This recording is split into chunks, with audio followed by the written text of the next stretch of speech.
কি হলো? বাঁশির সুরে আমাকে এভাবে ডেকে আনলে কিছু বলবে না, নাকি এভাবেই শুধু তাকিয়ে দেখবে? বেশ, আমি তাহলে চলি। কে তুমি? কোত্থেকে এসেছো? দরিয়ার ওপারে পাহাড়ের চূড়ায় আমার ঘর। তোমার বাঁশির সুর আমাকে জাদুর মতো এখানে টেনে নিয়ে এসছে। সত্যি, তোমার বাঁশির সুরে মায়া আছে বটে। আমি যাই পরদেশি। না, তুমি যাবে না। আমাকে যে যেতেই হবে। আমাদের আবার কবে দেখা হবে? আমাদের আবার দেখা হবে সূর্যাস্তের বিদায়ের ম্লান শিশির আলোর তলে। সত্যি করে বলো তো তুমি কে? আমাকে তুমি চিনলে না ইউসুফ?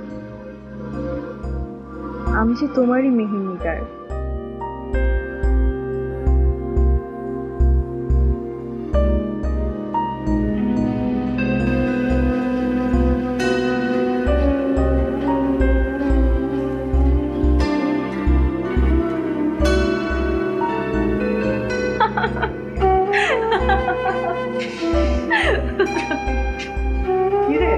হাসি কে হলো?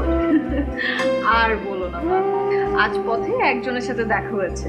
সে নাকি খোয়াবে কাকে দেখে, দেখতে পুরো আমার মতো। বলিস কি? আমিও কম না। প্রথমে ভাবলাম আমাকে বোকা বানাচ্ছে, তাই আমিও তাকে বোকা বানিয়ে দিয়ে আসলাম। দেখিস, এসব বোকা বানাতে বানাতে আবার নিজে না বোকামি করে বসিস। আমি জান, কি যে বলো না। কি আর বলবো, বয়স বাড়ছে তোর আর খুকি হচ্ছিস। আচ্ছা, তোকে যে আমি বলেছিলাম মেহফিলে বসার জন্য, তার কি করলি রে? সারাদিন তো মুক্ত পাখির মতো ঘুরে বেড়াস। কি রে, কিছু বলছিস না কেন? আমার যে মুক্ত পাখি হয়ে থাকতেই ভালো লাগে।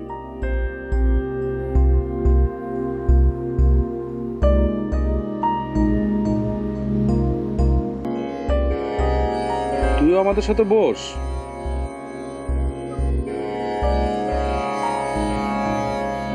আপনি বসবেন না?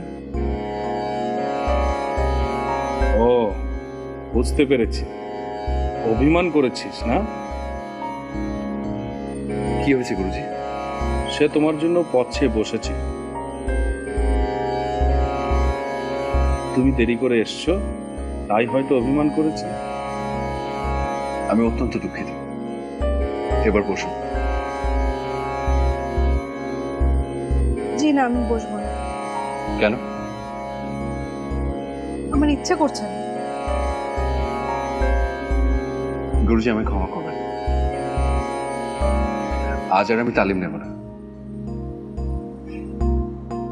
আরে বসো, মান অভিমান তো আপনজনের মাঝেই হয়।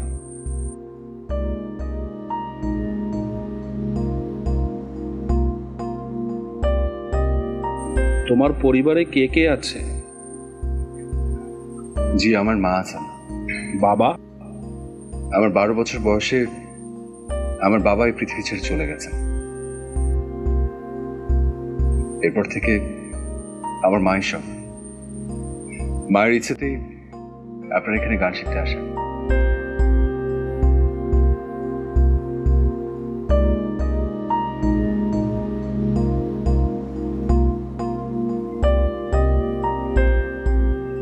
হে অন্ধকার, আমি আর তোমায় তাড়াবো না। আজ থেকে তুমি সাথী, আমার বন্ধু, আমার ভাই। কেন জানো? কারণ অন্ধকার হলেই যে সে আসবে।